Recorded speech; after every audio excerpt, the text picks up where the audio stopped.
Boa noite e bem-vindos a mais um ABC Podcast. Sabemos o quanto a justiça é um fator extremamente importante, mas será que a mesma está chegando a todos da forma que deveria? Nós sabemos que há diversas jurisprudências que auxiliam no processo de se encontrar de fato uma justiça, como por exemplo o STJ. Compilamos alguns gráficos do CNJ em âmbito da Justiça Federal, Estadual, Eleitoral e Superior nos anos de 2017, 2018 e 2019 por classes de processos e assunto. Percebe-se que no ano de 2017, a maior quantidade de processos que tramitaram no Senado Federal foram os civis trabalhistas e administrativos, respectivamente com mais de 3 milhões e 600 casos, criminal com mais de 200 mil, assim analisando o assunto das movimentações e, para surpresa, com mais de 2 milhões de âmbito previdenciário, por segundo tributário, com 1 milhão e pouco, vindo direito administrativo e civil, com mais de 800.300 casos. No ano de 2018, aumentam os números das classes, mas permanecem na mesma ordem.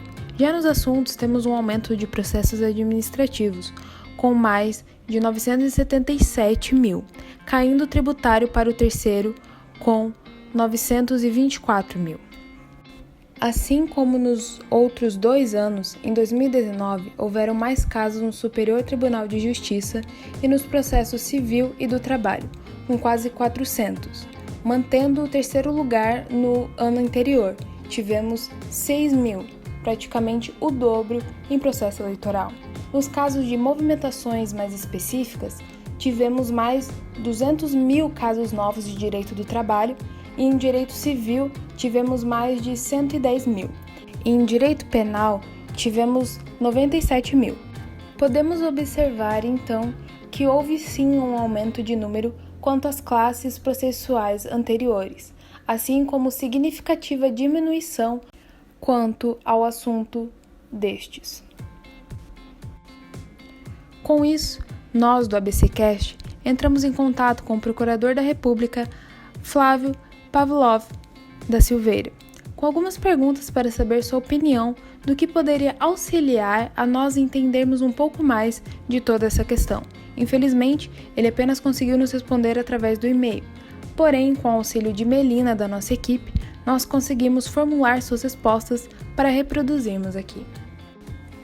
Flávio é mestre em Direito pela URI, ele tem bacharel em Direito pela URJ, também é professor de Ciência Política e Teoria Geral do Estado da UNI-DAVI e também é procurador da República desde 2006 e ex-defensor do público no estado de Rio de Janeiro entre 2002 a 2006. A primeira pergunta seria: em sua opinião, qual seria a maior problemática do judiciário brasileiro? Na opinião de Flávio, a morosidade na tramitação e julgamento de processos seria uma das principais problemáticas, bem como também na adoção de medidas que concretizem a prática de comandos emanados das decisões judiciais transitadas em julgado. Como resolver a questão do excesso de demandas e da morosidade? Ele diz que o excesso de demanda poderia vir a ser resolvido por mais juízes e servidores com processos inteiramente eletrônicos, em sistemas universais para todos os ramos de justiça e tribunais, já ajudaria em boa parte. Também mais plenários virtuais, uma maior utilização de mecanismos como julgamento de recursos repetitivos do STJ e repercussão geral do STF. E que na morosidade há diversas formas de se ter uma resolução, como exemplo, uma limitação de uso indiscriminado de recursos, como embargos de declaração e agravos internos, a aplicação mais frequente de sanções processuais, como litigância de má-fé e atentado à dignidade da justiça, a litigantes que atuam escancaradamente com intuito protelatório. Ações penais com medidas cautelares diversas da prisão impostas deveriam tramitar nos mesmos prazos de processos com réus presos. encerramento de processos mais brevemente com aplicação de teses fixadas em decisões de recursos repetitivos e repercussão geral. A utilização de parâmetros mais rígidos para que a jurisdição do STF seja acionada, evitando assim a enxurrada de processos que chegam à nossa Corte Constitucional, uma redução do recesso forense, uma semana por ano entre os feriados de Natal e Ano Novo, uma realização de mutirões para o julgamento de causas represadas e prioridade de tramitação de processos que apuram responsabilidade por desvios de verbas públicas, ações cíveis, penais e de improbidade administrativa.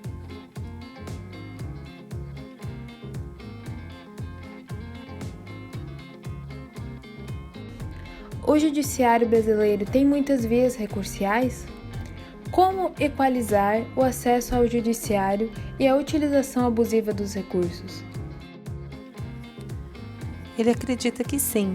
A equalização pode ser alcançada com a efetivação de algumas medidas que já foram respondidas nas primeiras respostas, como a limitação do uso indiscriminado de recursos como os de embargo de declaração e agravos internos, de aplicação mais frequente de sanções processuais, como litigância de má-fé e atentado à dignidade da justiça a litigantes que atuam escancaradamente com intuito protelatório.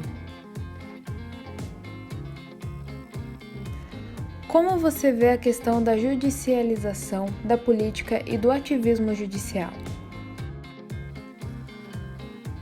Flávio responde que, com a naturalidade em uma democracia madura, questões como a judicialização da política e do ativismo judicial, desde que não impliquem na substituição pelo Poder Judiciário do papel conferido pelo texto constitucional aos poderes executivo e legislativo. O Poder Judiciário é, pelo Supremo Tribunal Federal, o guardião da Constituição e, portanto, possui a última palavra em questões que envolvam, por exemplo, a defesa do patrimônio público ou o respeito a direitos fundamentais. Neste contexto, a título exemplificativo, não viola a separação de poderes a decisão do STF, que ampliou as hipóteses de aborto legal, na inércia prolongada do Congresso Nacional em debater o tema, notadamente em razão de conferir dignidade e abreviação de um intenso sofrimento a inúmeras mulheres grávidas de estupradores ou como fetos anencéfalos sem condições de sobreviver. Na acepção de Aristóteles, o ser humano é essencialmente político e, nesse sentido, Flávio vê como inescapável que o ser humano juiz impregne nas decisões que profere, ainda que involuntariamente, um pouco da sua visão de mundo. Tal constatação não pode jamais ser confundida com expressar ou fazer política partidária, algo que é vedado pelo ordenamento jurídico.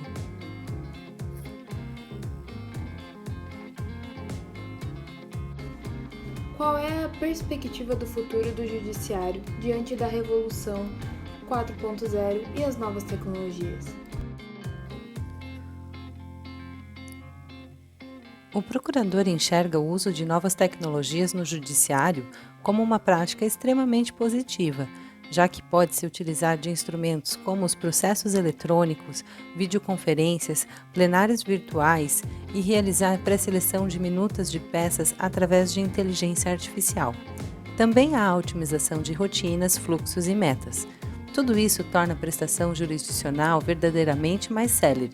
O home office, imposto pela pandemia de Covid-19, em certa medida, comprova como as novas tecnologias podem contribuir para dar continuidade na atividade judicial, absolutamente essencial no Estado democrático de direito.